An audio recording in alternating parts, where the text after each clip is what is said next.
Y también, y esto lo paso rápido, después lo podemos comentar más rápidamente con la mesa, siguen apareciendo novedades en los casos de corrupción que complican al gobierno. Hubo novedades en el caso Libra, hubo novedades y muy importantes en el caso de la Agencia Nacional de Discapacidad. Pero la peor noticia de la semana, y con esto sí voy terminando, fue la que le dio ayer por la tarde Wall Street al gobierno. Según informó el Wall Street Journal, la JP Morgan no va a habilitar el rescate de 20.000 millones de dólares para la Argentina que venía pidiendo Caputo, y en cambio están considerando darle una línea de crédito de 4.000 millones para cubrir con lo justo el vencimiento de enero. Está bueno porque cuando salió esta nota le preguntaron a Toto Caputo en las redes sociales qué carajo significaba, porque obviamente todo el mundo estaba esperando otra noticia. ¿Qué mierda es esto? Le preguntan a Toto Caputo y Toto contesta: excelente pregunta. Bueno, estamos esperando la respuesta que todavía no la pudo dar. ¿Pero por qué es interesante esto? Por varias cuestiones. Por un lado, porque evidencia que los dólares para la deuda que se tiene que pagar en enero todavía no están. Caputo, por eso tiene que salir a buscar este repo de 5.000 millones para cubrir ese vencimiento. En segundo lugar, porque pone dudas sobre la verdadera naturaleza del swap, del que todavía nada se sabe. ¿Se puede usar ese swap para pagar los vencimientos de enero? Nos habían dicho que sí, ahora parece que no, si no, no estarían yendo a buscar la plata a otro lado. Y en tercer lugar, porque una vez más queda claro que el plan maestro de Milei y de Caputo es una gigante aspiradora de dólares y nada más que eso. 20.000 millones del Fondo Monetario Internacional, 20.000 millones del Tesoro, casi 25.000 millones más de organismos, del Banco Mundial, el BID, la CAF, etcétera. Toda la guita del blanqueo, la cosecha, lo que quedaba en el fondo de los silobolsas que rascaron a fines de septiembre cuando bajaron las retenciones. Es un barril sin fondo. Y a eso habría que agregarle los 8.000 millones de dólares de reservas que deberían haber juntado para cuando tengan que rendir cuentas al Fondo Monetario en un par de semanas y que no están. La canilla por la que salieron todos estos dólares ahora está goteando. Ya no queda más guita en el tanque. No hay de dónde sacar más dólares. ¿Qué va a pasar cuando deje de gotear? Cuando se cierre del todo. En Wall Street a Toto ya no le creen. Por eso el riesgo país encuentra un piso, que es 600. Cada vez que llega a 600 se frena ahí. De la misma manera que la inflación llega al 2% y se frena ahí. Hay una cuestión estructural de este modelo, no del riesgo cuca, no de la herencia, de este modelo que hace que no se pueda llegar a esos valores de tranquilidad por los que estaban apuntando. Y fíjense que hoy en día hay provincias saliendo a buscar financiamiento externo, 7,8% está pagando la ciudad de Buenos Aires. Hay empresas argentinas que están saliendo a buscar financiamiento externo y consiguen financiamiento más barato que el que consigue el gobierno nacional, y a Toto todavía no se le abren los mercados. Es decir, que el problema no es el país, sino los que gobiernan la nación. Y esto, y ahora sí con esto termino, se junta con lo del principio, con los problemas económicos, porque cuando se endeuda un país, se endeuda los bolsillos de los argentinos. Cuando se endeuda la Argentina con el extranjero, se endeudan los bolsillos de los argentinos con lo que tienen a mano. Y entonces acá vemos como en la primera mitad del año se duplicaron las personas que no pudieron pagar sus créditos. Nota del Destape. También sabemos que en esta nota de puntal, los cordobeses financian la comida en un 91%. 9 de cada 10 cordobeses financió en octubre la compra de alimentos. Placa número 46, mora en créditos de familia. Otra vez Guteler, como se ve en el gráfico de los que nos están siguiendo en YouTube, como entre septiembre del 24 y mayo del 25 pegó un salto, pero enorme, prácticamente más que se duplicó. Y la verdad es que esto puede durar 3 meses, o 2 años, o 10. Mientras Trump siga ayudando y Toto siga convenciendo a los conejos que se metan en la galera, esto se puede sostener en el tiempo. Mientras la sociedad argentina siga ejercitando su proverbial paciencia, esto se puede sostener en el tiempo. Mientras del otro lado no haya nada que invite a pegar el salto, esto se puede sostener en el tiempo. Lo que no va a pasar es que la situación mejore. Lo que no va a pasar es que la mayoría de los argentinos tengan una vida mejor con estas recetas. Al contrario, cada vez se va a deteriorar un poco más, mientras los mismos de siempre se siguen llenando los bolsillos, porque la plata no desaparece. La que no tenés vos en tu bolsillo está en la cuenta de alguien. Milei está haciendo lo que vino a hacer. No vamos a esperar a esta altura del partido que haga otra cosa. Al resto, a los dadores de gobernabilidad, expresión que a esta altura del partido podríamos cambiar por complicidad, sí se les puede exigir más. Exigirles más y advertirles además que cuando llegue el momento van a ser los que tengan que pagar la cuenta. ¿Qué tal? ¿Cómo están? Buen día, Buenas. compañeros, compañeras, ¿Cómo le con va, esta mesa Nico? multitudinaria que tengo y tan de colegas de tan alto renombre. Muy bien. No, veo una vez más que los viernes es el día que el pase de la tarde se muda a la mañana para Invadimos. no dejarme en paz ni un segundo.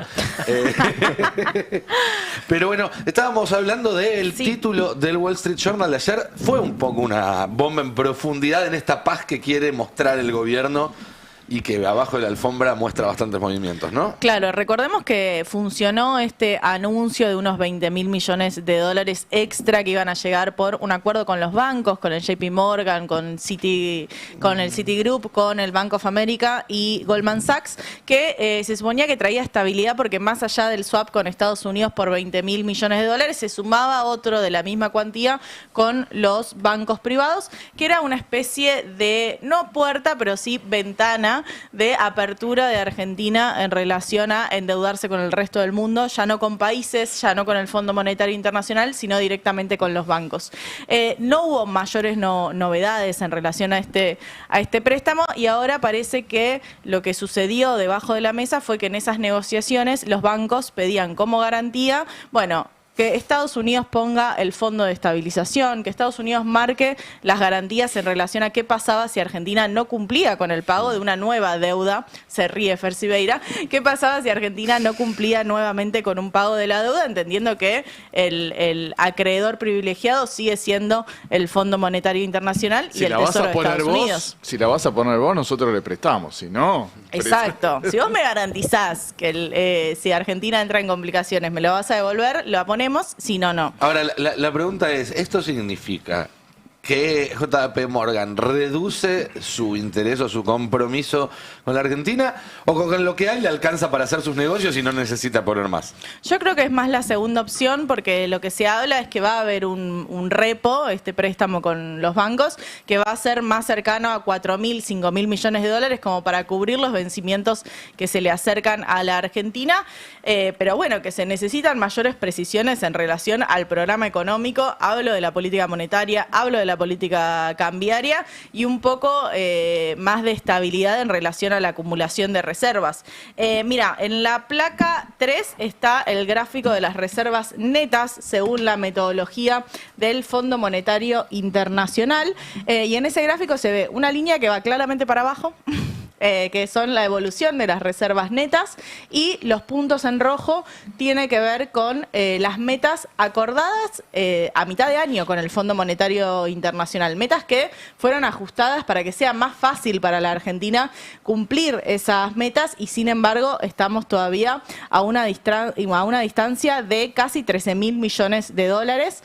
Esto tenemos que tener en cuenta que no tiene o no contabilizan los 14.000 millones de dólares que tiene el Banco Central de parte del FMI, porque el FMI no te los cuenta. Esa plata es mía, te Es dice para el que le FMI. devuelvan al propio Fondo Monetario. Exacto. Y como para que dimensionemos el conflicto, que es eso, en la placa 2 está un poco la evolución de las reservas en la región. Digo, comparar cómo es la situación de la Argentina con la acumulación de reservas del resto de los países de la región. Si tenemos la placa 2, creo que es uno de esos gráficos que quedan bastante claros de por qué es un problema que la Argentina no tenga reservas brutas, y lo que hace es medir las reservas brutas como porcentaje del PBI, y lo que se ve son, bueno, líneas que exceden mucho la participación de Argentina, que es una linita que casi que no se ve en relación a la acumulación que tienen el resto de los países de la región. Hablo de Uruguay, de Paraguay, de Brasil, de Colombia, de México, Chile,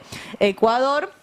Entonces es bastante complejo pensar un poco el escenario de la Argentina en este mercado financiero internacional que no ve solo a nuestro país.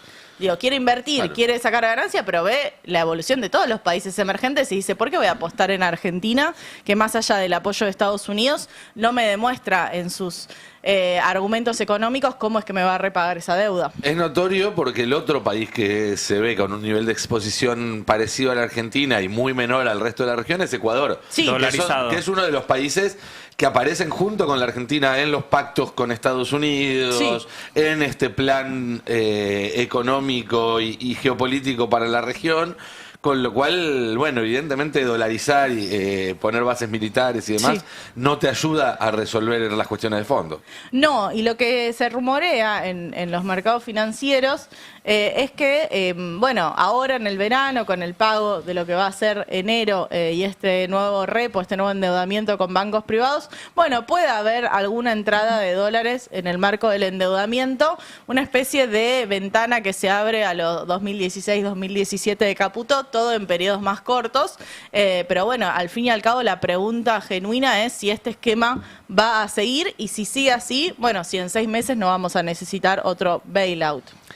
O algún lugar de donde sacar plata también, ¿no? Porque más El allá tío del- Scotti tiene todos los números para ser de quien le vamos a sacar plata. pues más allá de lo que decía el fondo te puede perdonar que no llegues con las reservas, que no llegues incluso con el déficit fiscal, porque algunos están mirando la letra chica del déficit fiscal y están diciendo que es bastante dudoso el superávit que anuncia el gobierno. Probablemente se la dejen pasar esa. Por ¿eh? eso, el fondo te puede dejar pasar un montón de cosas. Sí. Ahora, llega un punto donde necesitas el taca-taca y ahí otra vez va a haber que depender de la buena voluntad de Estados Unidos, que seguramente, como Sí, dice Caputo, no pide nada a cambio. Siempre pasa con estos modelos, ¿no? Que te Sí. terminás esperando la lluvia de inversiones, el segundo semestre, donde Sí. va a empezar a crecer y nunca llega esas promesas, ¿no? Yo pensaba en tu editorial, yo digo, todo el sacrificio, el ajuste brutal que hizo esta sociedad durante este tiempo para llegar a un 3% de inflación.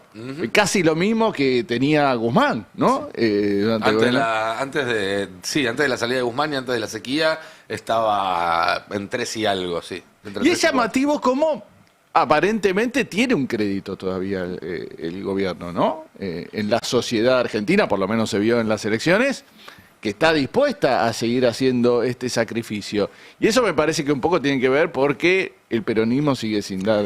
Sí. Y también la estabilidad del dólar, ¿no? Que es una Exacto. variable muy importante para la gente, más allá de que pueda comprar o no compre dólares. Bueno, que no haya un cartel de urgente y de no saber hacia dónde se puede ir el dólar, da alguna sensación de calma. De certidumbre. Si yo si Exacto. fuera acreedor de Argentina estaría preocupado con todos estos números. Realmente, digo, ¿cómo cobro? Digo, si Argentina me tiene que dar plata, el problema es cómo cobro. El gobierno espera una serie de movimientos en este mes que se viene, diciembre, y también en el primer trimestre del año que viene. Le ponen muchas expectativas en el gobierno, esto es insólito, al encuentro que va a tener Milei con Trump en un palco en el sorteo del Mundial. O sea, quieren que ahí se hablen este tipo de cosas. Está confirmado que Milei viaja a Washington para el sorteo del Mundial. Sí, está confirmado y ahora en un rato te voy a Eso que dijo que contar. está asqueado de viajar. Sí, estás quedado de viajar. pobre. Sí. Pobrecito. Ahora te voy a contar en un rato, lo vamos a profundizar bien. El gobierno está desesperado por una foto con Lionel Messi. Ahora después te lo voy a desarrollar bien. Sabían, le hicieron una con inteligencia artificial hace 10 días, ¿no le alcanzó? Si sale campeón del mundo Argentina el año que viene, ¿se ilusiona con la reelección en el gobierno? Son respuestas que te voy a dar ahora en un rato, pero quiero ahondar en esto. Que le pregunten a Alberto. Sí, claro. saludos. Exactamente. A mí me gustó la que te dieron ayer de los chats. Es parte de la chila de Kylian Mbappé. ¿Te gustó? Ahora en un ahora en un rato la- ahora en un ¿Sabían rato la esa? repasamos también. La de KM. Claro, KM. como dice KM, los chats de español, Johnny preguntó quién es y le dijeron que podía ser Kylian Mbappé. Bueno, ayer nos pusimos a pensar porque en un cuaderno aparece la S y la C. En un Claro. cuaderno aparece la S y la C. Ya están pensando en S y C, a ver qué famoso tenemos. Sebastián Campanario, el periodista. Ahí va, mirá. Sí. Bueno, ahí debe Te mando haber un varios abrazo, seguramente Sebastián, con que S y C. seguramente no nos está Pero digo, en el gobierno le pone mucha expectativa a ese encuentro muy informal que va a tener Milei en un palco junto a Donald Trump. Recordemos que a Milei lo invita al gobierno de Estados Unidos para que participe del sorteo. Ahí quieren que se hable este tipo de cosas. Me dijeron que no va a haber ninguna firma, ni state agreement y demás sobre la quita de aranceles y todo este acuerdo comercial, que no va a haber nada de eso. Y también lo esperan al... ¿Cómo que no va a haber Milei nada de esperaba que con la excusa de ese viaje se firmara además el... Sí, pero faltan una serie de pasos todavía, o sea, para llegar a esa firma. Entonces no tiene ningún sentido mostrar alguna firma ahí, que seguramente se va a dar más adelante. Todavía Perdón, le no, tienen pero que más que una presentar a serie los de padres. pasos, falta que a Estados Unidos les sirva presentar eso. Digo, Sí. eso lo dejó en claro Milei también. No depende de nosotros, depende de cuándo es el momento político para Trump de demostrar acuerdos con países donde tengan exenciones en la parte arancelaria. Ayer en el gobierno, una de las personas más importantes del gobierno, le preguntamos por el tema patentes, que para mí es el tema clave de lo que fue este anuncio, y me confirmó que no se va a modificar la ley de patentes, que era muy importante, sobre todo porque estaban presionando mucho los laboratorios argentinos sobre este tema, pero con una aclaración, en el corto plazo. Y me dicen del lado de Estados Unidos que les bajaron un poco la expectativa sobre este tema, sobre el tema patentes, que había generado mucho ruido acá. Insisto, sobre todo por presión fuerte del lobby de los laboratorios argentinos, que están muy preocupados con todo este tema. Pero en el gobierno dicen, no lo vamos a hacer a corto plazo, lo aclararon bien. Aclaremos que cuando hablamos de los laboratorios hablamos de gente que puso mucha plata en la campaña de Milei, al punto de que un par se llevaron embajadas grandes. El embajador argentino en Francia es el hijo del dueño de un laboratorio que financió la campaña de Javier Milei. Aparte me parece que los tipos le dicen diplomática más que esa, perdón. Sí. No, además que los tipos me parece que le dicen a dónde se van a ir los medicamentos si llegan a pagarle esas patentes. Ayer estuvo Peter Lamelas, el embajador de Estados Unidos, con el ministro de Salud. Con Lugones. Y lo que anunció fue eso, patentes y que la Argentina va a aceptar los controles que haga Estados Unidos sobre los medicamentos que ingresan a la Argentina sin que la Argentina controle. Eso ya se redujo. Por ejemplo, la ANMAT hacía viajes a los países del cual venía un medicamento para controlar no solo cuando el medicamento llega, sino que la fábrica estuviera en condiciones. Eso ya no se hace y ahora directamente, si Estados Unidos hace el control, se hace acá. Hace un tiempito en Estados Unidos se empezaron a hacer controles por inteligencia artificial y se dieron cuenta que le pifiaba. Controles de medicamentos. O sea, Peligroso. autorizaciones automáticas de medicamentos por algún sistema de inteligencia artificial hasta que detectaron que la inteligencia fallaba, porque no es, aclaremos que no es inteligente. Entonces le pifia. Eso Pero lo además tuiteó ayer Lamelas. Hay otra cuestión ahí. Vos, por ejemplo, tenés la FDA, que es la ANMAT de Estados Unidos, que dice, bueno, este medicamento en genérico está aprobado, listo. Ahora, después, ellos tienen un sistema allá andando que si en una partida hay algo malo, inmediatamente hacen que esa partida se levante y demás. ¿Qué se va a hacer acá con eso? ¿Cómo se hace el seguimiento a posteriori? Ya ha pasado hace un par de meses que alimentos que se retiraron del mercado en Brasil, la misma empresa los seguía vendiendo en la Argentina. Claro. Porque no estaba hecho el control sobre las partidas. Va a ser el principal foco de conflicto entre Milei y Donald Trump, este laboratorio, porque ya los excede básicamente, porque empieza a ser una especie de guerra de laboratorios de Estados Unidos contra los argentinos y ahí cada uno va a defender su quintita. Es un lobby además que lleva Años, más de muchísimos 50 años. Claro, sí, muchas Pero décadas. tenemos el caso del fentanilo, o sea, estamos en medio de eso. Que quedó tapado por todos los otros quilombos, pero Claro. se murió mucha gente por un laboratorio que no solo hacía fentanilo, hacía un montón de otros productos y falló el control. Falló todo. Y no hay también ningún tengo un funcionario esquema de- imputado todavía de ese tema, ¿no? No sé si imputado, pero No. procesado, nada. No. No, y los distintos esquemas de corrupción que también tienen que ver con eso. Si aumentan los precios de los medicamentos, el 3% de ese precio es más. Claro, ¿No? tal Por cual. decirlo de una manera matemática. Y para que se entienda también, porque hay mucha gente que se habla de patentes y no se entiende. El tema es así, hay acuerdos mundiales, pactos internacionales que dicen, bueno, una vez que un laboratorio patenta un medicamento nuevo, después de cierta cantidad de años pasa a ser de dominio público. Por dos razones. Por un lado, para que sea más barato, que se reproduzca en distintos lugares del mundo. Y entonces, hoy en día, por ejemplo, la penicilina no tenemos que seguir pagándole al que la descubrió. Pero además, porque una vez que se libera la patente, se puede investigar sobre esa patente y entonces todos los laboratorios pueden empezar a investigar la siguiente generación de medicamentos sobre los descubrimientos de la generación anterior y no te quedás limitado a que el que descubrió el primero descubra todos los pasos siguientes. Estados Unidos tiene una ley distinta a estos acuerdos mundiales que les da a sus propios laboratorios un plazo mucho más largo de propiedad intelectual. No tengo los números exactos, pero es como si te dijeran todo el mundo son 10 años, Estados Unidos pretende que se lo respeten por 40. Eso es lo que se está discutiendo Claro. y haría que muchos medicamentos que ya se fabrican acá desde hace 15, 20, 25 años empezarían también a tener que pagar patentes ridículas, la verdad. Tal cual. Y otra de las reuniones que, volviendo ya al tema principal, que es cómo va a resolver el gobierno, tema reservas y los vencimientos que se le vienen en enero, es que lo esperan al tío Scotti, acá en la República Argentina. ¿Otra vez? Se puede dar en diciembre la llegada de Scott Bessent a la Argentina. Algunos dicen diciembre, otros dicen el primer trimestre del año que viene. Recordemos que Milei va a viajar ahora a Estados Unidos el 5 de diciembre, va a ir a Davos, me confirmaban ayer. También me confirman, está medio raro, pero hay muchas fuentes que me confirman que Milei va al Mercosur. Otras me dicen, pará. Otras me dicen, está confirmado que va. Y Está también... esperando instrucciones de la Casa Blanca.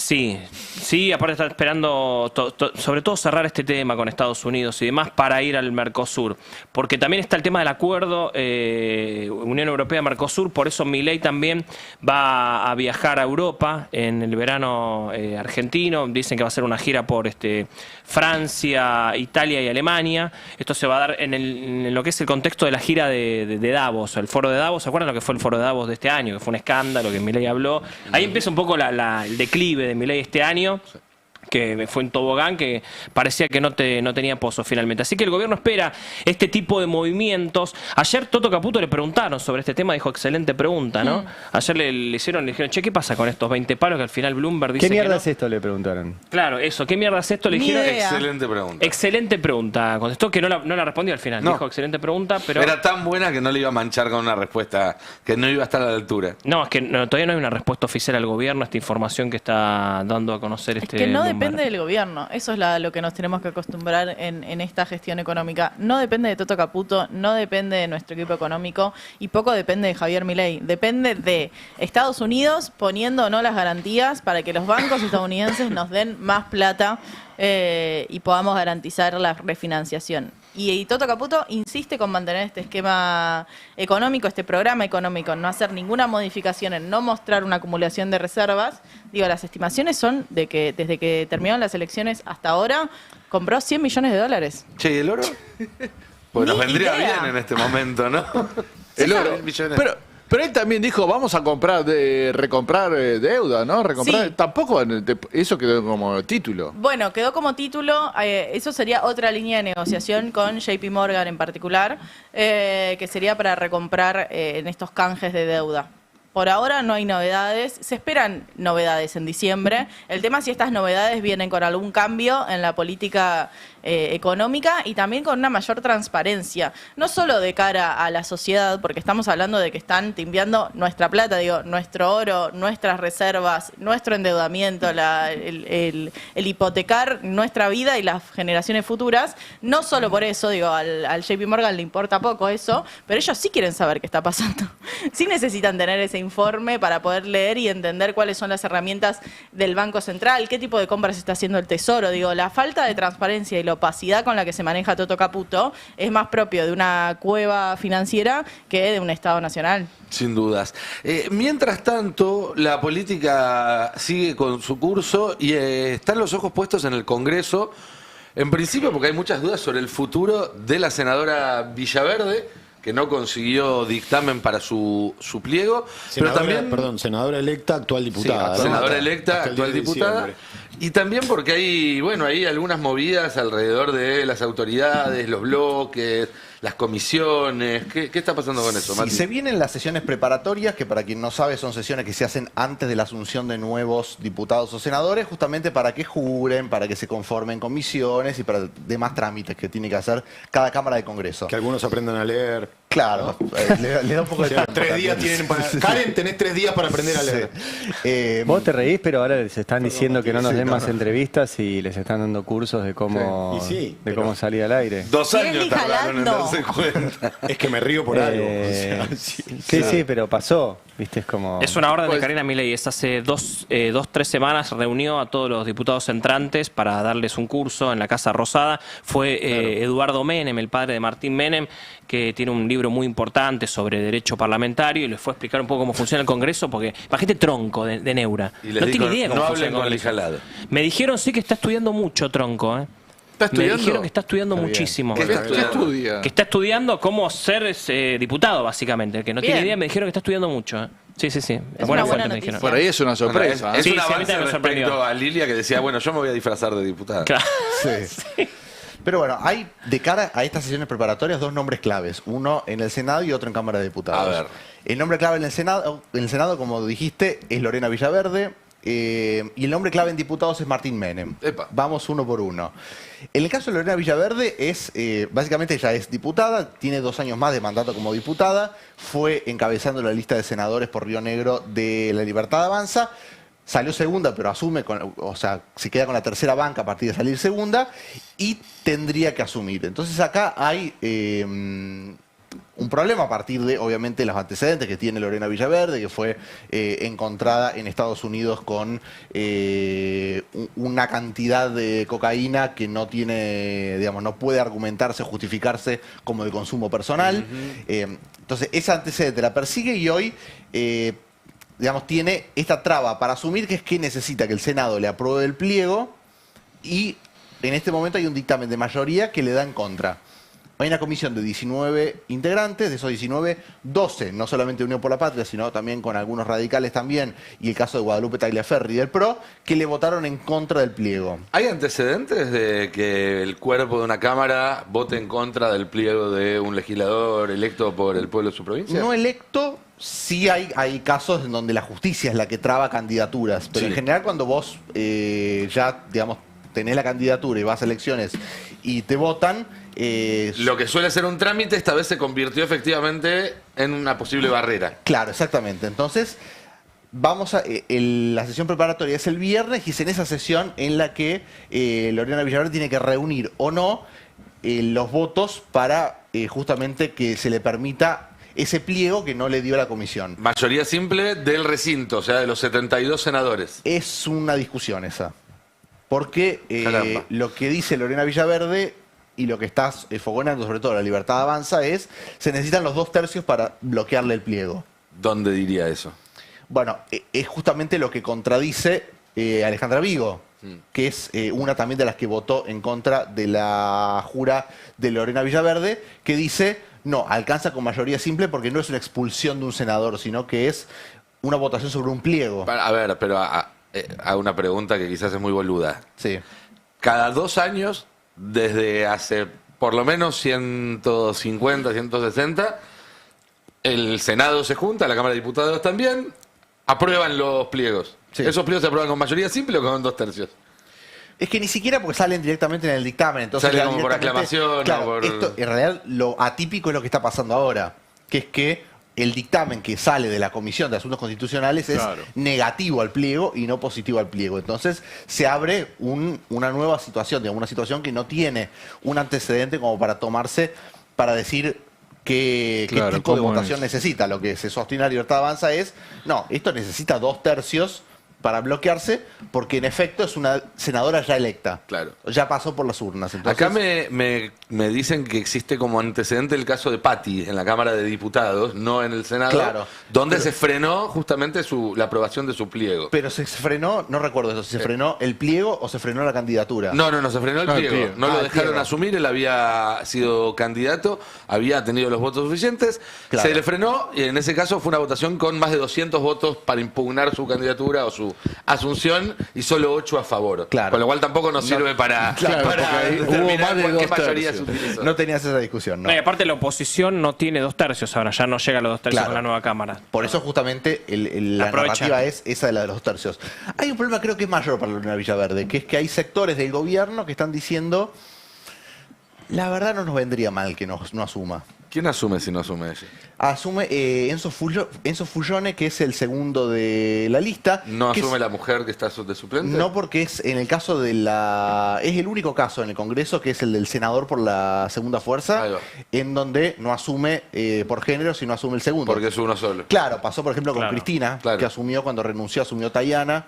Después recién cuando renunció Tayana para ser ministro, asumió Juliana Di Tulio. Sí. Pero asumiría eso Fullone, que encima también tuvo que desmentir esta semana tener vínculos con Fred Machado.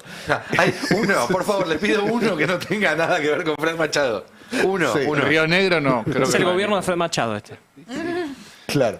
Bueno, Río Negro se ve que tiene mucha incidencia, o tenía mucha incidencia, Fred Machado bueno, en el ascenso de figuras políticas. Pero bueno, en este momento Guiño, guiño.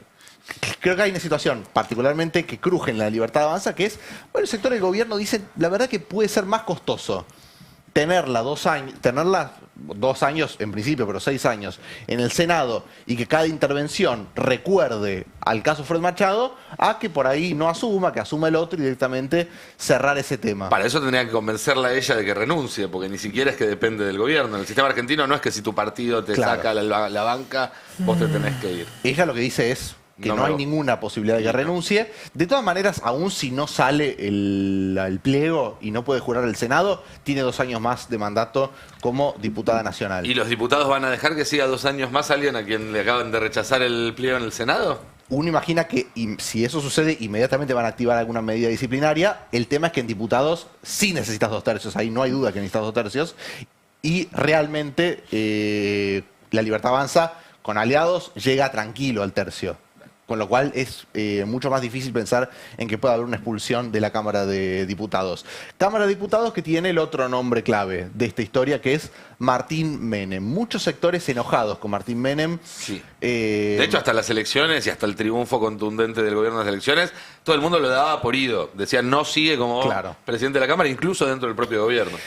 como es parte del esquema político de Karina Milei, hoy está ratificado como presidente de la Cámara de Diputados por la Libertad Avanza. El problema es que hay sectores que, si bien lo que dicen es no discutimos que la presidencia sea para el gobierno, o sea para el oficialismo, Martín Menem tuvo conductas durante estos 2 años que nos hacen perder la confianza en él como presidente. Básicamente por algún manejo discrecional también en la forma de las comisiones que van a ser particularmente importantes ahora porque con la nueva composición hay una discusión que es apasionante, que es el tema de quién se queda con la primera minoría.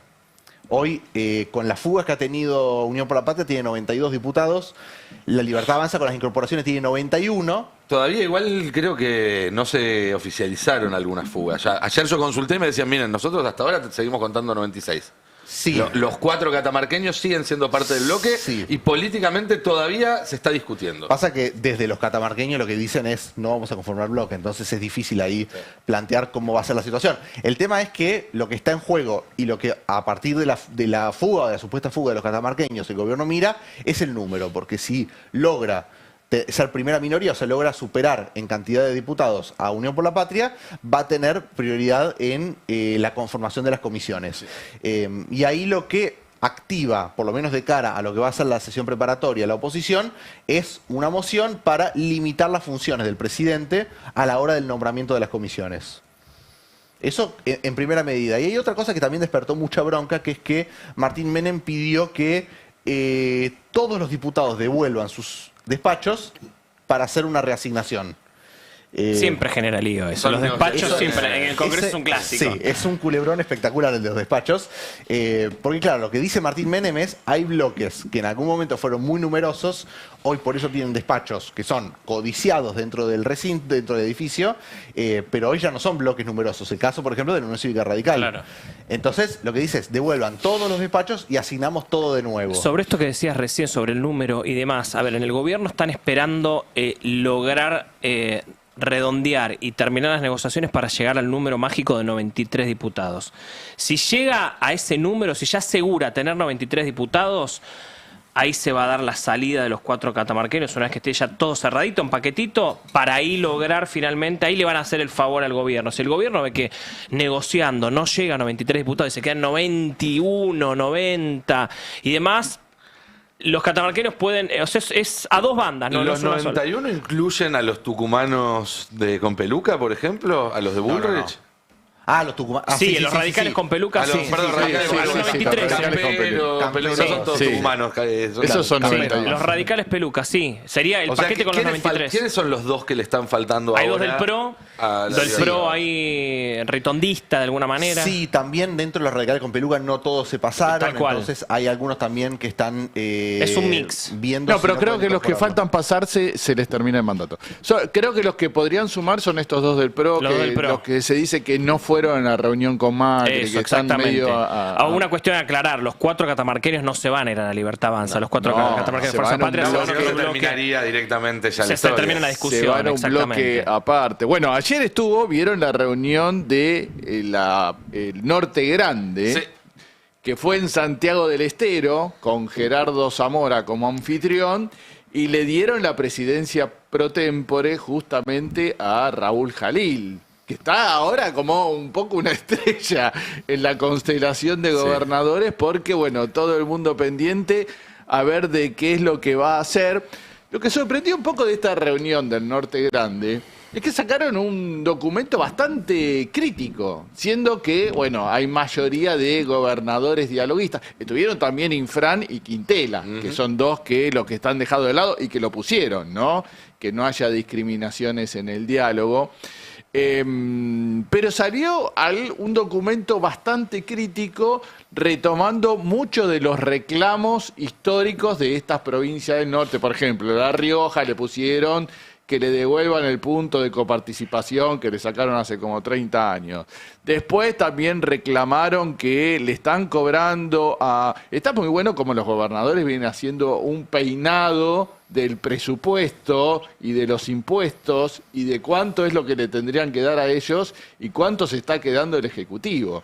Ahí determinaron que hay un impuesto ARCA, ¿no? Que es lo que para financiar ARCA, que es 1,9% de los impuestos coparticipables, o sea que es plata que le tendría que estar yendo a las provincias, y se la está quedando el Estado. El 1% de ese 1,9% se lo está quedando el Estado y no lo reparte. O sea, cada vez que agarran uno de estos impuestos coparticipables, ya pasó con los combustibles, están viendo que a ellos no se lo dan. Y todos estos reclamos hicieron un documento, diciendo nos queremos reunir con Milei, pero no para el café que hicieron la otra vez y la foto y el abrazo, sino para discutir estas cosas concretas. Entiendo que los gobernadores ven que se le abre una ventana de negociación, es ahora o nunca, porque el gobierno los necesita para votar el presupuesto Y las reformas. y las reformas que promete, y por eso salió un documento bastante más duro que el que podría imaginarse a priori con esos gobernadores que son muy dialoguistas, ¿no? Sí. El de Salta, el de Misiones, el de Jujuy. Te agrego un factor más, que no me acuerdo ya si lo comenté acá en el pase o en el pase de la tarde o donde, pero les había contado ya que Sáenz había empezado a moverse como posible candidato para el 2027. Sí, sí. También se sabe, ya desde hace varios meses, que Zamora empezó a probar el agua, meter el piecito en el agua. Bueno, hubo charlas entre los dos sobre este tema, con la idea de que el Norte Grande tenga un candidato propio en las elecciones del 27. Que haga, digamos, que lo que no pudo hacer en su momento Córdoba con Schiaretti y demás, que es tener un candidato potente que se meta en la discusión nacional, que el interior esté representado por el norte y que pueda terciar entre lo que ellos ven que van a ser dos candidatos bonaerenses o porteños como Milei y ponerle un Kicillof o un Massa o un Grabois o el que sea, el que salga de esa interna bonaerense del peronismo. Ojo con eso porque es una estructura que ya va tomando marcha, ¿sí? Ya no es solamente la fantasía de un gobernador, sino dos gobernadores con proyección que dicen laburemos juntos y después en todo caso vemos cuál de los dos va. Estoy teniendo un déjà vu, porque esto ya se vio, diría Los Simpsons en su momento. Esto ya se ha visto. Me acuerdo que en el gobierno de Alberto Fernández también pasó eso a mitad de mandato, donde siempre el norte puja para llegar, porque hablan realmente de un país federal que, digo, solamente se habla de lo que pasa en la ciudad de Buenos Aires, en la provincia de Buenos Aires, un país que no se ve. Me acuerdo que también ha pasado eso en su momento. Bueno, estaba Mansur ahí, Capitanich también en su momento tratando de armar algo similar. Hoy Zamora va a tener visitas en su Santiago del Estero, ¿no? Hoy recibió Santilli. Va el ministro de Interior, Diego Santilli, que me contaban ayer que ellos tienen buena relación personal, porque ayer hablaba en Casa Rosada sobre esto, y en Casa Rosada me decían, la verdad que vamos con las expectativas muy bajas, porque con Zamora no hemos acordado casi nada. La verdad es que ha sido bastante mala, digamos, el ida y vuelta, más que nada. Teniendo en cuenta, como contaba ayer, Gerardo Zamora ha sido un gobernador que estuvo de buenas con Cristina Kirchner cuando fue presidenta. Con Macri no estuvo de malas. Digo, no es que fue... Uno no podría decir que Zamora fue opositor al gobierno de Mauricio Macri. Estuvo... Hasta 2019 le votó casi todo. Exactamente. Digo, pero con Milei pasó algo diferente. Digo, no fue un ferro opositor, como a lo mejor Infrano o Quintela, pero digo, no se manejó de la misma manera que tal vez con Macri, por eso en Casa Rosada no estaban muy contentos con esta reunión, decían, bueno, vamos con las expectativas bajas, pero a la vez, desde el lado de Santilli me decían, ojo, ellos tienen muy buena relación, Santilli y Zamora, de hace muchos años, vamos a ver qué sale.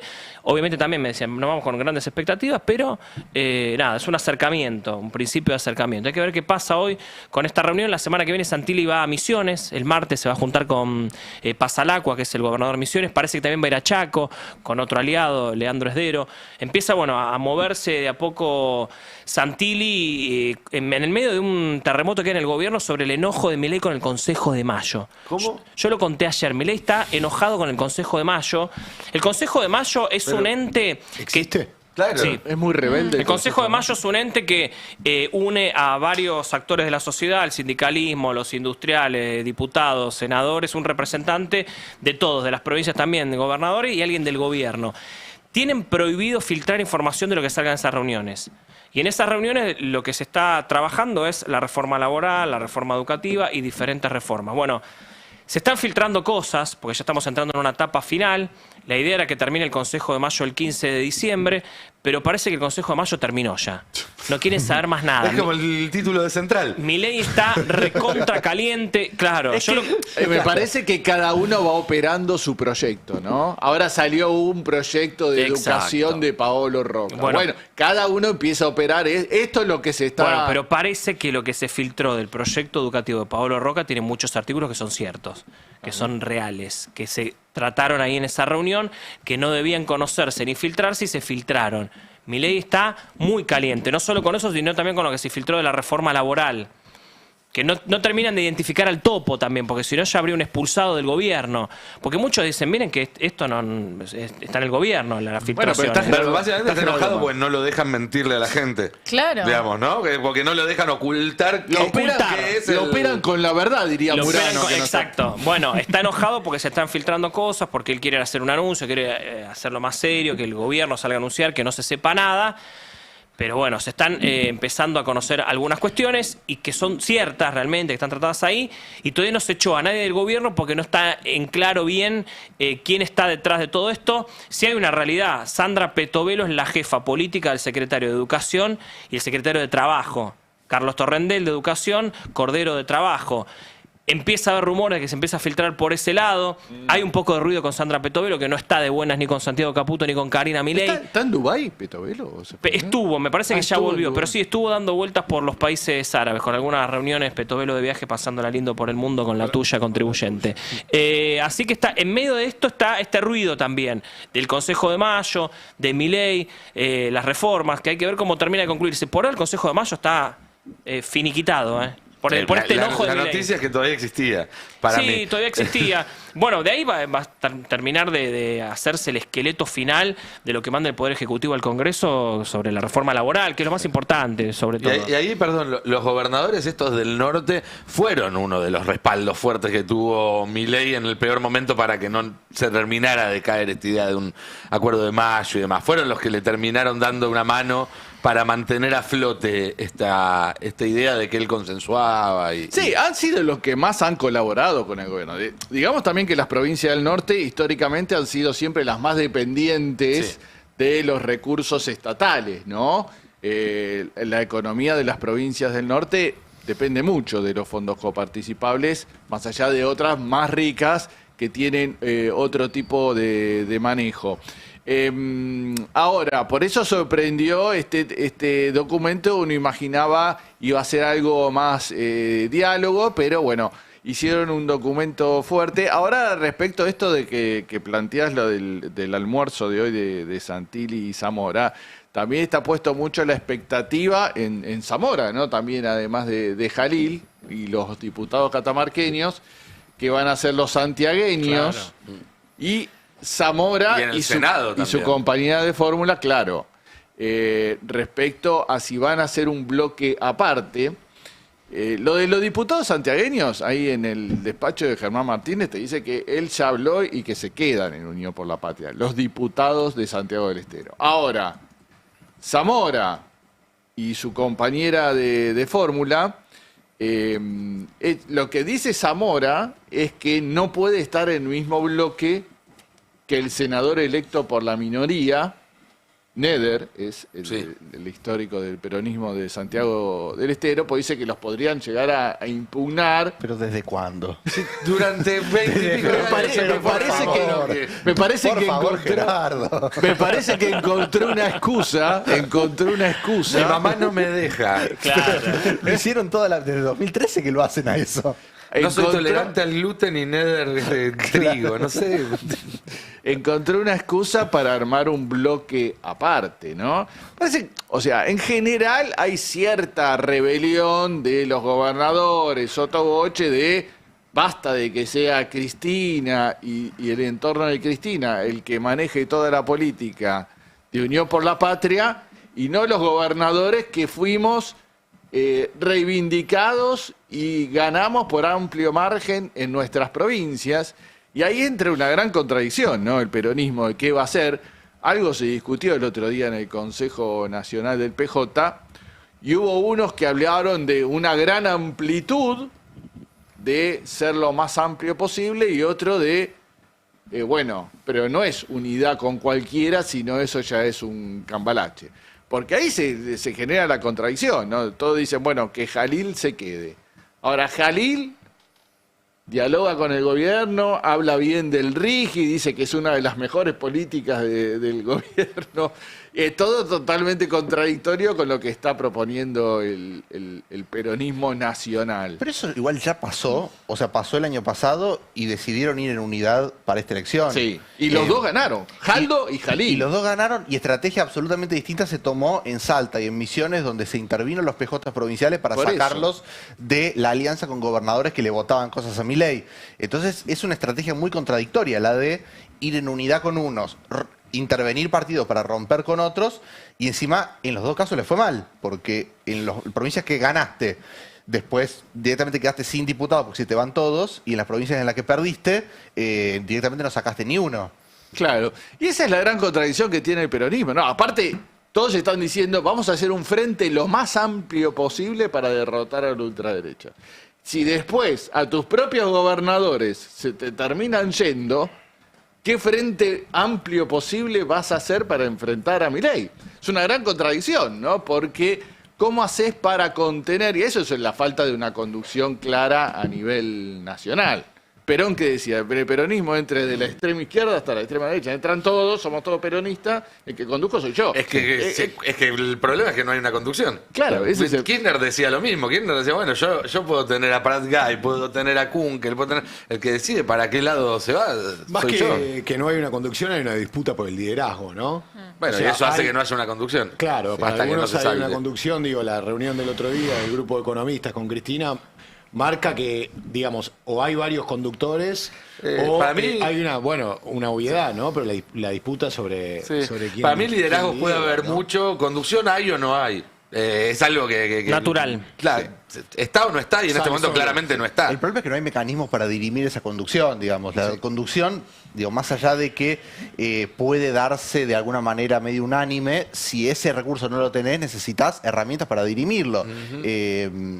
Todos en Interno. general han logrado llegar a los lugares de conducción a través de dirimirse y siempre esa forma de dirimirse es en las urnas, sea de la manera que sea a través de una interna, sea a través de como le tocó a Kirchner en su momento, a través de una elección general, pero que tenía la lógica de interna contra Duhalde. Sí. En esa elección, la de 2005, Sí. es que ingresa Luis Patti al Congreso Claro. como lista colectora de Chiche Duhalde, de Duhalde. Claro. Duhalde, para sumar votos para ir contra Kirchner, tenía la lista del PJ oficial, porque Claro. recordemos que el PJ bonaerense era de Duhalde en 2005, Sí. y tenía la lista colectora de Patti. Por el otro lado estaba el Frente para la Victoria, que en ese momento Néstor Kirchner configuró con el Partido Frente Grande, el Partido para la Victoria y otros sellos menores. Pero esa elección un poco consolidó la conducción Sí, claro, del ahí le peronismo gana en la figura de tanto de Néstor como de Cristina. Digo, el matrimonio Kirchner en la conducción del peronismo. Sí. La interna del 89 termina consolidando el liderazgo y la conducción de Carlos Menem al frente del peronismo. Hoy lo que no tenés es ese mecanismo, o por lo menos no está vislumbrado cuál va a ser el mecanismo para o revalidar una conducción que hoy existe o enaltecer una nueva conducción. Y ahí es interesante, perdón, Fer, porque tanto en el caso de kirchnerismo como en el caso de Menem, es un proceso de 3 tiempos, no de 2 tiempos. Hay una conducción vieja que queda obsoleta. En un caso era la de Herminio Iglesias, Luder y demás. En el otro caso era la del propio Menem. Hay un desafío interno que rompe y que genera un cisma, Cafiero en los 80s, Duhalde en los 90s, y hay un tercer actor que aparece después de que se produce ese cisma y aprovecha ese cisma para emerger como el ganador. Menem en los 80s y Kirchner en los 90. Digo porque muchas veces pareciera que acá, si Kicillof se rebela contra Cristina, si los gobernadores del norte, todo eso, automáticamente el cetro pasa de ave. Y en realidad lo que empieza es a ponerse en marcha un proceso donde puede llegar a pasar cualquier cosa y puede aparecer un actor que no está en los planes de nadie y termine siendo el que termine renovándose. Lo importante es que si no hay renovación, el peronismo tiene un horizonte muy corto. Entonces, creo que esa incertidumbre incluso debería ser tomada hasta con generosidad por todos los actores para decir, bueno, nadie tiene la vaca atada. Nadie sabe quién va a salir ganando de este proceso. Pero este proceso hay que darlo porque si no, todos van a salir perdiendo en su conjunto. Sí, total, me parece. Porque aparte, hay que analizar, yo pensaba, ¿no? Nunca fue tan escuálida la representación del peronismo en gobernadores, y aparte estamos hablando de muchos que se pueden ir, ni tan escuálida en senadores, que en general son correlativos a la cantidad de provincias a las que ganás. Nunca, ¿no? Se dio que tantas elecciones el peronismo le fuera mal en el interior del país. Entonces, es lógico que hay que dar algún tipo de volantazo, porque así va a convertirse, en algo del conurbano, ¿no? No, y aparte, sobre todo en el norte, que es justamente atado a lo que decía Nico antes, sobre la Liga del Norte, sobre todo los malos resultados en el norte del peronismo. Eso sí que es un llamado de atención de lo que fueron las elecciones este año y de lo que viene pasando. Un datito chiquitito que quería atar acá, justo Fero recordó la reunión de Cristina con todos estos economistas, que metió 10 personas, y la justicia le dijo, no, pará, tanto no, la restringió. Ayer preguntaba en la Casa Rosada qué opinaban de esto, de las restricciones a un expresidente, y sabés que están en contra de estas decisiones de la justicia en la Casa Rosada. Me decían, nosotros estamos en contra de lo que me decían, de hecho, personas importantes que están en la órbita del Poder Judicial dentro del gobierno, que están en contra de estas restricciones. Dicen que ellos creen que los presidentes tienen que tener otro tipo de trato. Los expresidentes tienen que tener otro tipo de... Bueno, pero Milei se jacta de haberla metido presa. Sí, pero una cosa es lo que dice públicamente.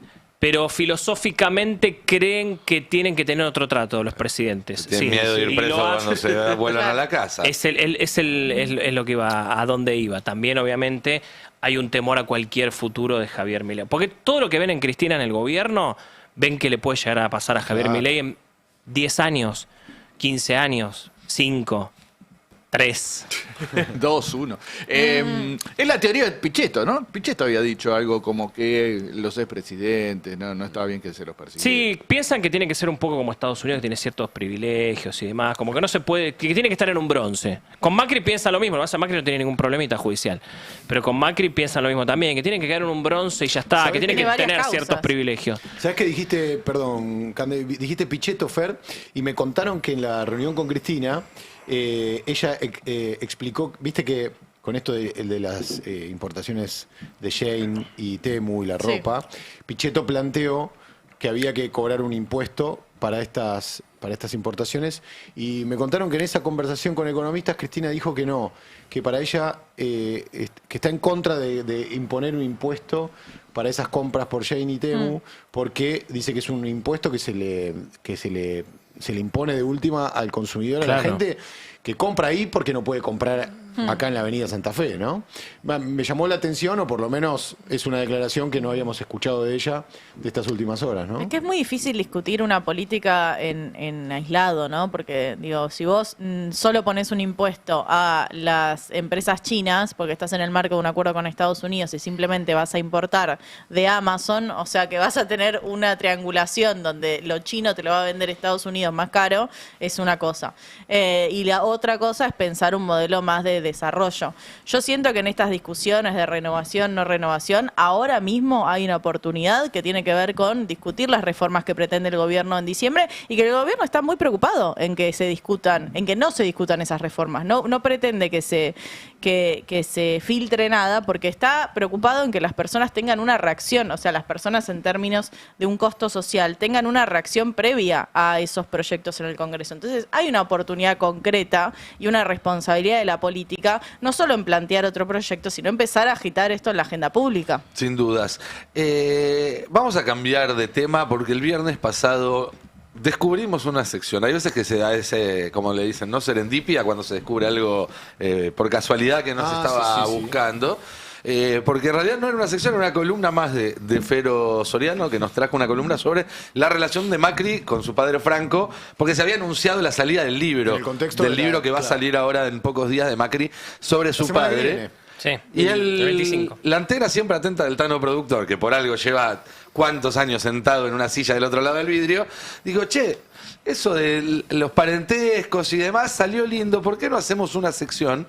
¿Y por qué no le pedimos a Fero que la semana que viene nos cuente sobre la relación de Milei con su padre? Sí, de la cual se sabe menos que de la relación de Macri con Franco, pero que hay mucha tela para cortar. Y ni Lerdo ni perezoso, ahí está Fero Soriano, que estuvo una semana averiguando y nos trajo esta revelación. Sí, un disparador que también lo hablábamos con Cande el otro día de las paternidades tóxicas. ¿Cómo lo había llamado vos? Sí, paternidades tóxicas, que creo que son peores aún que las paternidades ausentes. Porque es peor que tu padre te desprecie a que nunca haya sido parte de tu vida. Claro, claro. Y es interesante también como personas que alcanzan este nivel de poder y de trascendencia social, bueno, cargan con esta cruz, ¿no?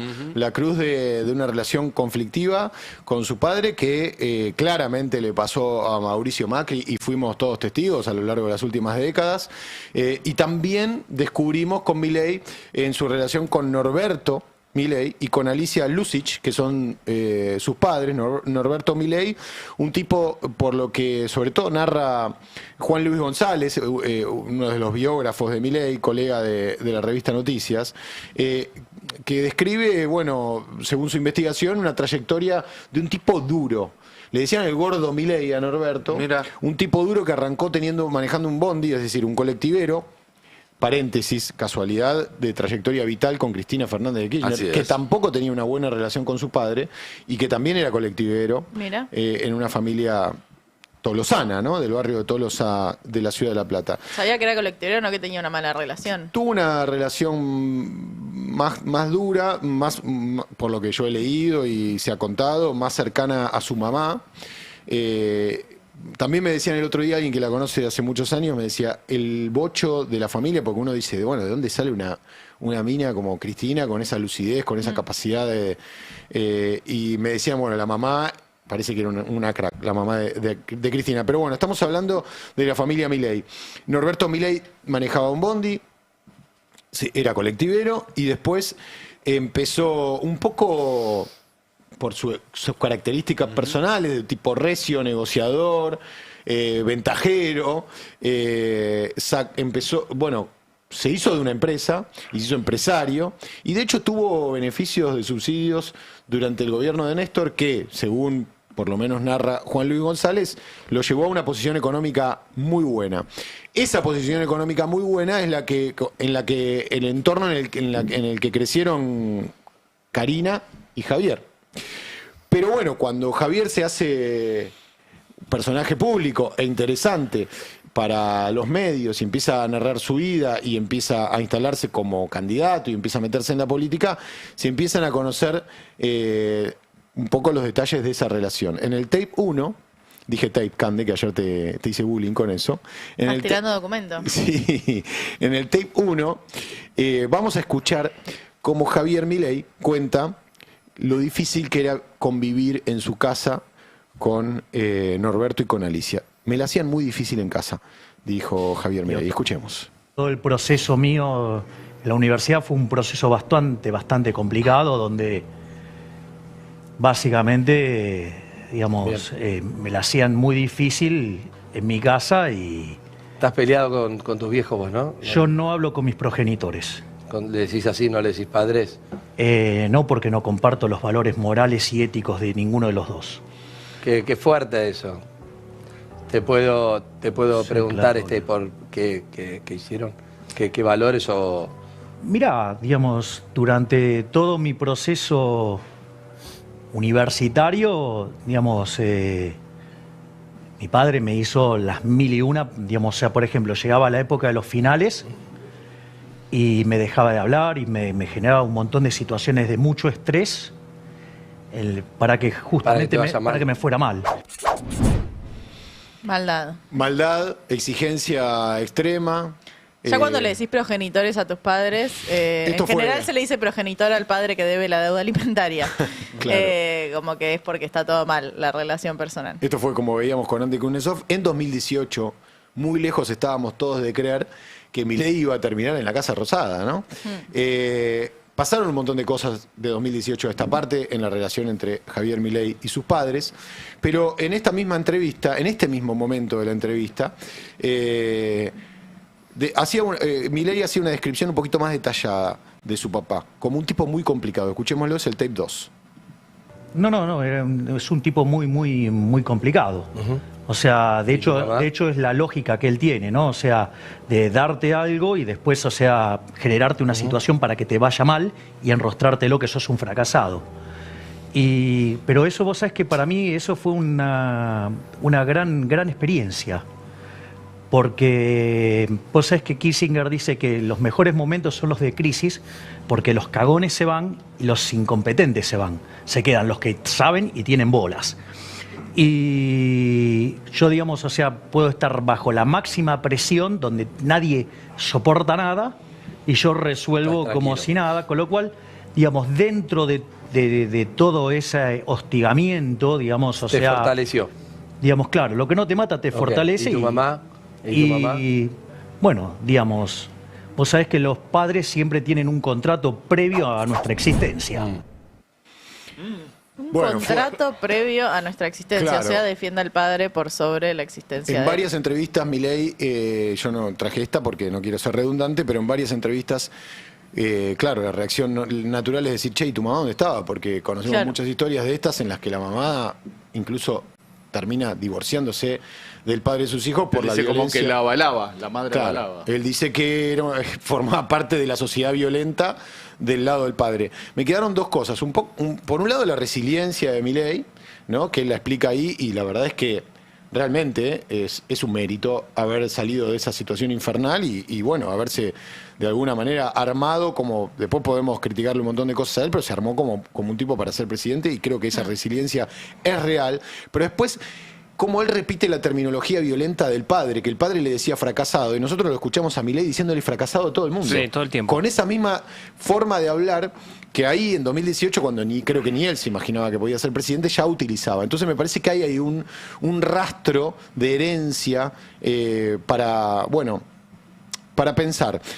En el tape 3, compañeros, para que lo vayan preparando, vamos a entrar en el detalle de la violencia del papá de Milei sobre el propio Javier, en una escena de 1982. Guerra de Malvinas, estaban mirando la tele y pasa lo siguiente.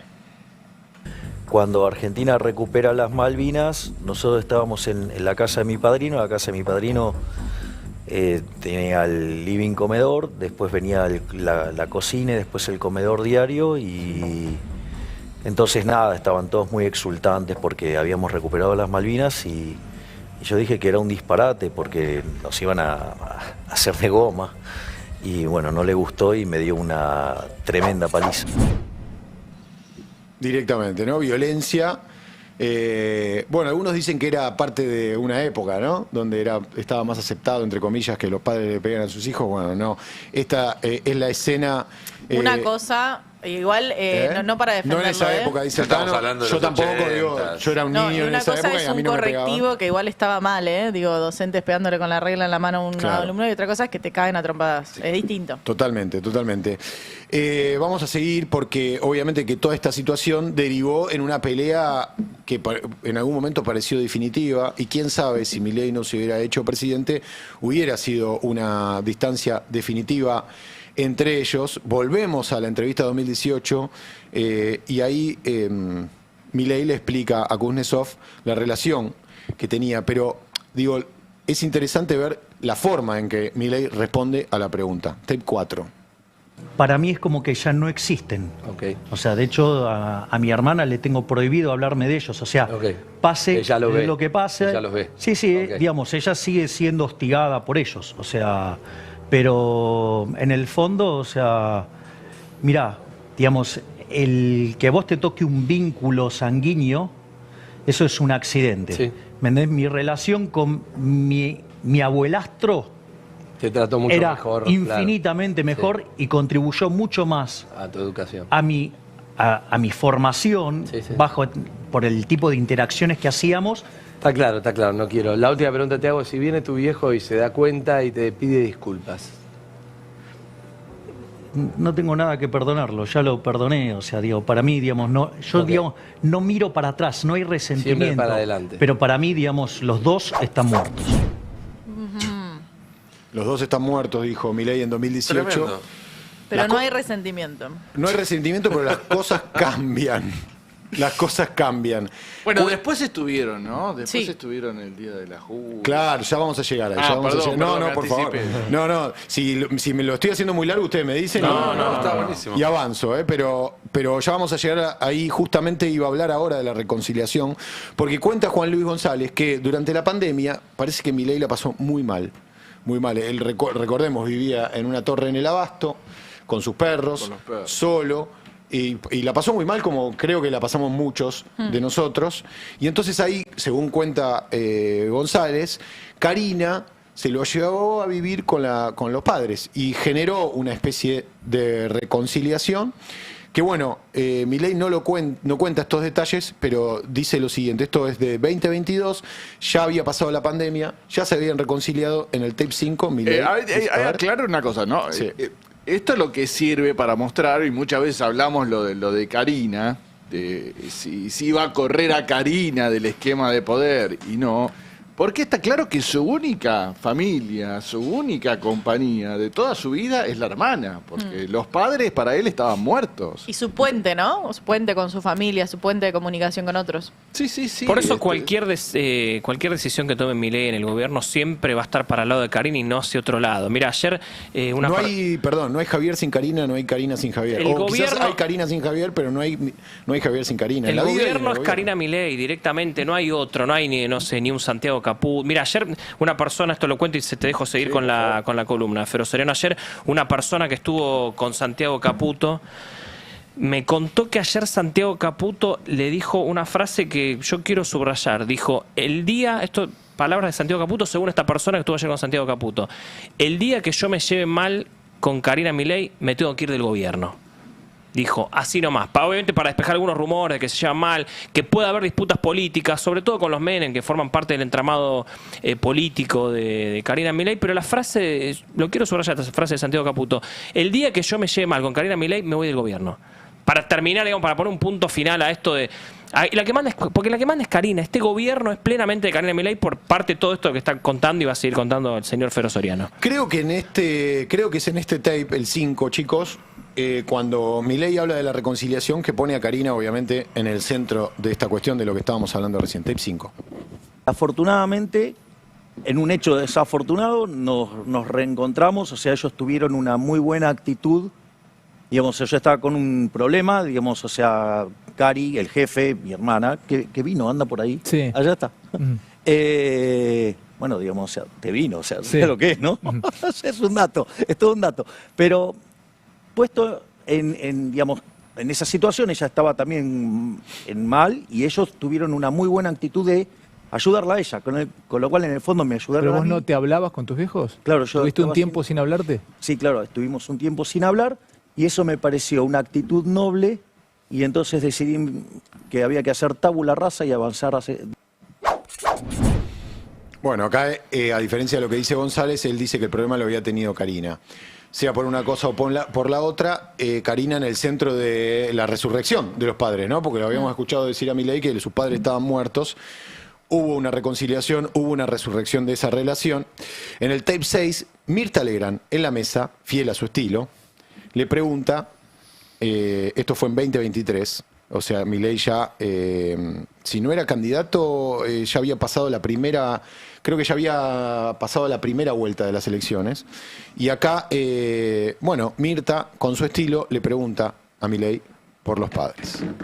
Mi papá, digamos, o sea, ha hecho ha construido una posición, ha construido una buena posición. Ajá. Pero, a ver, la verdad es que él se pasaba muchísimo tiempo trabajando y mi mamá lo acompañaba en esa A tu faena. padre colaboraba, muy bien. Sí, sí, con lo cual, la verdad que nosotros de lo único que sabemos es de trabajar. Y bueno, era una Argentina que permitía que aquel que se esforzara le fuera bien, cosa que hoy a los únicos que les va bien son a los ladrones de los políticos y, digamos, los que están en los negocios con los políticos turbios. Bueno, caramba. Al margen, negocios turbios, políticos, Andis, Libra, et al, ¿no? Bueno, ahí tenemos la reconciliación y un poco parecido a lo que escuchábamos de Macri la semana pasada, diciendo que el padre fue flor de HDP con él, pero si no hubiera tenido esa relación, él no hubiera llegado a donde llegó. Un poco lo mismo que está diciendo Milei. Un psicólogo o un psicoanalista acá hablaría de una especie de síndrome de Estocolmo y bueno, de negación de ciertas cuestiones. Este es el último para que veamos a los padres de Milei, porque, claro, cuando Milei gana la banca de diputados, en la Asunción no van los padres. Ya había un acceso de reconciliación, pero los padres no fueron. Según cuenta Juan Luis González, no fueron invitados. Ya con la cosa del presidente, evidentemente, también debe haber habido ahí cierta sugerencia del entorno de decir, bueno, vos no podés ser presidente peleado con tus padres, declarándolos muertos, etcétera. Entonces los padres sí fueron a festejar al búnker el triunfo de Milei, y un cronista de Canal América, Tape 7, los encontró y quiso sacarles alguna declaración. Breve, pero por lo menos nos permite conocer cara y voz de los padres de Milei, que no nos olvidemos, lo maltrataron durante toda su infancia, adolescencia y juventud. A ver, Sole, sí, acá la familia de Milei sacándose esta foto, la mamá, el papá, también otra gente que se saca esta foto, a ver si podemos hablar un instante con ellos. Señora, no le gusta, simplemente una sensación, una palabra. Felicidad, felicidad. Nos decía la familia, no le gusta hablar, pero por lo menos una palabra, felicidad. A ver si podemos, delante del papá, tener una sola palabra, aunque sea, podamos preguntarle. Sabemos que no le gusta hablar demasiado, pero una palabra nada más, lo que sienta hoy. Esperemos a Javier. Vamos a esperar a Javier que hable. Muchísimas gracias. Por favor. Bueno, sabés que yo en el último mes los vi en las dos asunciones que hubo en el Salón Blanco. Me llamó la atención verlos ahí porque, a ver, asumió Adorni, asumió Santini, tenían por qué estar ahí, digo, y estaban ahí en primera fila. Por lo que vi, se nota que tienen muy buena relación con Adorni, los padres de Milei, no sé, ahí como que se encariñaron con el personaje de Adorni, no sé, un tipo alto, medio osito, yo los vi como que había mucho cariño con Adorni. También vi que había buena onda con Santilli, justo también estaban los padres de Santilli, me llamó la atención que estén los padres de Milei ahí. Evidentemente hay otra sintonía de lo que era hace muchos está años, haciendo ¿no? un club con los padres de todo el gabinete, se juntan. También algo que no sé, la verdad que no lo sé. No lo sé, puede ser, no lo sé. Yo creo que hay un momento en la vida cuando tus viejos se ponen muy grandes que, bueno, quizás también esto que decía él, tabula rasa. Claro. Decís, bueno, vamos a transitar los últimos tiempos mirando para adelante y no mirando para atrás. Y me imagino que para los padres también, que tu hijo sea presidente, Bueno, te hace replantearte un montón de cosas. ¿Qué te parece? De hecho, calculo yo que se debe sentir orgulloso de haberle dado esas palizas, porque seguramente en la locura violenta debe haber pensado que eso generó. Cierro con esto, chicos. Cierro con algo, con una lectura. Siglo XX en el siglo XXI. Si quieren acompañar, es la placa 00. Esto lo escribió Juan José Becerra en el diario AR hace un tiempo. Qué grande, Juan. Juan, un amigo. Una pluma extraordinaria. Una pluma extraordinaria, creo yo, una de las personas hincha de Boca más brillantes de este país. Tiene el error de ser de Boca, como Johnny. Y escribió lo siguiente: la obra maestra de Milei se despliega en el escenario equivocado. Deseando ser una celebridad para mirar a su padre desde el dron de la venganza, se encontró con la presidencia de la nación. Un accidente inesperado en la rueda de la vida que lo lleva a considerarse una celebridad y no un presidente. La situación es confusa porque deja vacante la función presidencial, reemplazada por espasmos de diversa índole. El coheterío loco de Patricia Bullrich limpiando las calles, la bicicleta tragamonedas de Luis Caputo, los streamers dreamers pálidos patrullando el pueblito sin servicio de recolección de residuos llamado X, el viejo periodismo reptante llevado a humillaciones infrahumanas y el espionaje bajo supervisión de Santiago Caputo, el monje fluorescente. Juan José Becerra. Muy bien, gracias Fero por esta recorrida. Viernes que viene, el daddy de Toto Caputo, Scott Bessent. Me gusta. ¿Quién es el padre violento ahí, no? ¿Quién es? Sí, no sé. Pero la verdad es impresionante. Igual hay algunas cosas de esta historia que no conocía y que son muy impactantes. Son muy impactantes. Y me dan ganas de ir corriendo a casa a darle un abrazo a mi hija. Lo primero que... Sí, por favor, hace eso. Esas historias, se emparenta con Macri en eso de una vida buscando la reivindicación, ¿no? Claro. Ante un padre que te maltrató, te basurió, y llama la atención en ese sentido. Uno esperaría, ante esa infancia pasada, cierta compasión cuando es grande de Milei, y se refleja lo contrario. Es como que él busca reproducir lo que sufrió en los demás. Venimos un poco, yo no desconocí el dato de Cristina, no tenía ese dato, me parecía inédito el dato de la relación con el padre. También venimos, Alberto Fernández también tuvo ahí un padre ausente, padrastro, ¿no? Lo crió un juez. Él decía padre al que no era. O sea, los últimos 4 presidentes con relaciones conflictivas. Conflictivas con padres, hay que ir más atrás, no sé, Carlos Menem, no sé cómo sigue la historia. Habría que, pero tenemos a Fero para explorar. Hacemos laburar. Genealogía. Tenemos todo el Convengamos verano que es para minoría también. Lo puse a laburar a Fero. Sí. En esas generaciones son minorías quienes tuvieron buenos padres, ¿no? Padres amorosos que decían, te amo, hijo, sos muy bueno. También estoy orgulloso de vos. Convengamos que la relación padre-hijo es uno de los 4 grandes temas de la historia de la humanidad. Y mira lo que pasó hace 2 domingos con Boca River. La última.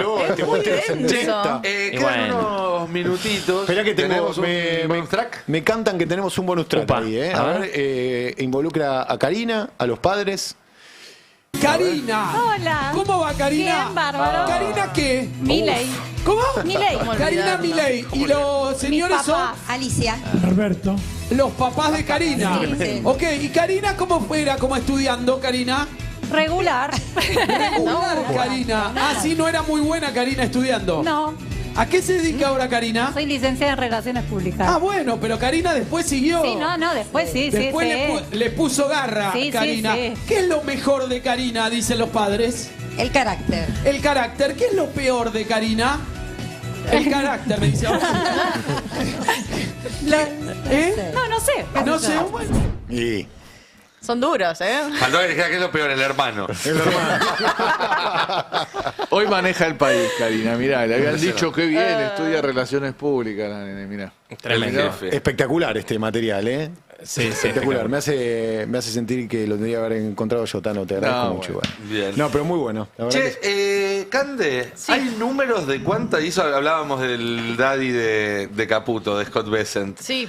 ¿Hay números ya de cuánto ganó en esa intervención que tuvo antes de las elecciones?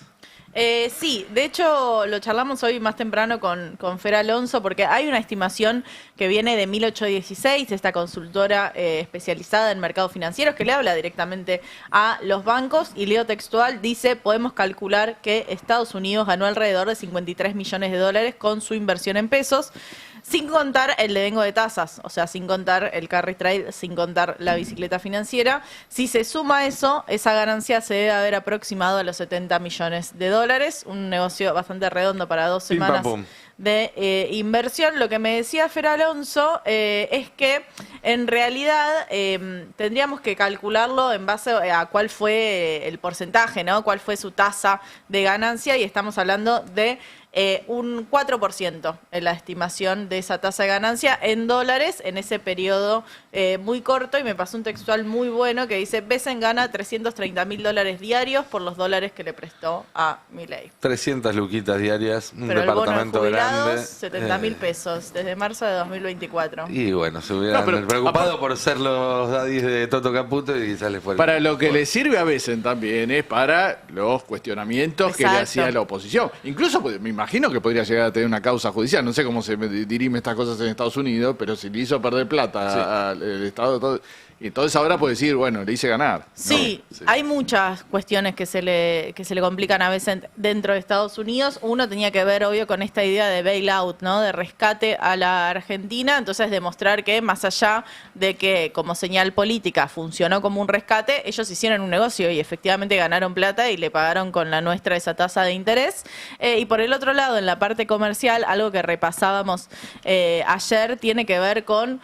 Durante octubre, el crecimiento en la relación comercial con China es impresionante. Es mucho más alto que los otros meses. China se configura como el principal socio comercial de la Argentina, y eso es bastante contradictorio en este avance de relaciones con Estados Unidos. En parte porque esas exenciones impositivas en las retenciones hicieron que barcos fueran directamente a China, lo cual es complejo para Estados Unidos, porque Besen le tiene que explicar a sus farmers por qué en la temporada alta de Estados Unidos, en su momento de cosecha gruesa, le dio o le permitió a Argentina meterse en el mercado cuando no es el momento de la Argentina vender octubre. Y demás. Que te baje el precio internacional, pero que además te compitan a quien compra soja en ese momento del año.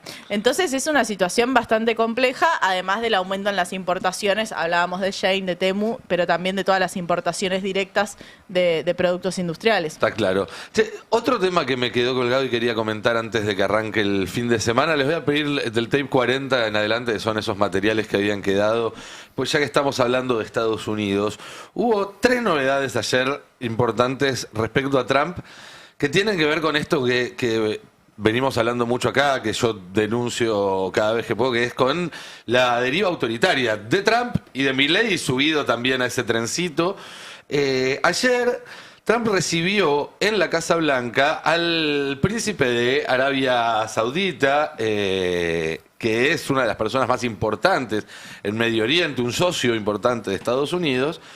Y tuvieron esa escena donde están los dos en un sillón y los periodistas les hacen preguntas, que ya lo hemos visto, y le preguntaron sobre el caso, ustedes no sé si recuerdan, de un periodista que se llamaba Khashoggi, que ingresó a la Embajada de Arabia Saudita en Turquía y nunca salió. Las cámaras lo vieron entrar, nunca salió, y cuando empezaron a investigar, aparentemente al tipo lo mataron adentro del edificio de la Embajada, lo descuartizaron y lo sacaron en bolsas de basura. Le preguntaron por eso a Trump y al príncipe de Arabia Saudita, y esto es lo que estaba contestando el presidente de Estados Unidos cuando le preguntaron por este tipo al que mataron en la Embajada de Arabia Saudita en Turquía. Señor presidente, le pregunta, ¿es apropiado que su familia haga negocios en Arabia Saudita mientras usted es presidente? ¿Es un conflicto de intereses? Y Su Alteza Real, la inteligencia de Estados Unidos concluyó que usted orquestó el brutal asesinato de un periodista. La familia de 11 de septiembre están furiosas que usted esté aquí. Le pregunta, ¿de qué medio viene? De ABC, contesta la... Noticias falsas, dice Trump. Uno de los peores medios. No, pero igual voy a responder. No tengo nada a responder con mis negocios familiares, me he retirado de ellos. Lo que haga mi familia está bien, hacen negocios en todas partes. Y de hecho muy poco con Arabia Saudita. Podrían hacer más. Y sigue hablando de sus negocios familiares. Y finalmente, cuando se refiere al hecho de Khashoggi, Trump lo relativiza. Ya vamos a llegar a ese punto en cuanto sí, sigue hablando de él y sus negocios. Cuando este caballero, el príncipe de Arabia, ha hecho un trabajo sensacional. El periodista que usted dijo es alguien muy controversial. A mucha gente no le gustaba esa persona. Y le guste o no, las cosas pasan. Pero él no sabía nada al respecto. Y podemos dejarlo así. No tiene por qué avergonzar a nuestro invitado con esas preguntas. Y después sí, la respuesta del príncipe árabe. No importa tanto esto, pero Trump por un lado reconoce que es cierto y dice algo habrá hecho para merecérselo. Es impresionante. No era un buen periodista. Había mucha gente que le caía mal. Digo, porque cuando Milei dice no digamos lo suficiente a los periodistas y demás, hay que ponerlo en este contexto. Para sintetizar, dijo tipo, cosas que pasan. Cosas que pasan. El mismo día, pasemos a las placas 41, un grupo de legisladores demócratas habían pedido que los militares norteamericanos no sigan ninguna orden ilegal del presidente. ¿Sí? Salieron 6 diputados y senadores demócratas a decir, si el presidente da una orden ilegal, el ejército no lo tiene que seguir. Y Trump, no sé si tenemos la captura del post de él, que era lo importante más allá del gozo, dice, esto es conducta sediciosa al más alto nivel. Cada uno de estos traidores debe ser arrestado y llevados a juicio. Sus palabras no pueden dejarse que sigan así, se debe dar un ejemplo. Y a los pocos minutos va con otro mensaje donde va un paso más allá y dice, la sedición se castiga con muerte. Es decir, el presidente de Estados Unidos llamando a la pena de muerte a 6 diputados y senadores opositores. Y el último punto, y con esto ya terminamos porque ya se termina también el programa, una noticia del día de ayer, una filtración que se dio en los medios de Estados Unidos del día de ayer, está la placa 43, donde la Guardia Costera, que es uno de las fuerzas de seguridad de Estados Unidos, determinó que ya no va a clasificar a la cruz esvástica como un emblema fascista o como un símbolo nazi. En cambio, lo va a poner como un signo potencialmente divisivo. Es decir, se sugiere no usarlo, pero no porque esté mal, sino porque causa polémica. Y después te denuncia el presidente a vos. ¿A vos y te después parece? nos denuncia el presidente. Pero digo, si uno suma las 3 historias, ¿no? La respuesta de Trump sobre el descuartizamiento de un periodista por parte del Reino de Arabia Saudita, las amenazas de pena de muerte para 6 diputados opositores. Y ahora que dicen, la esvástica no es un símbolo nazi.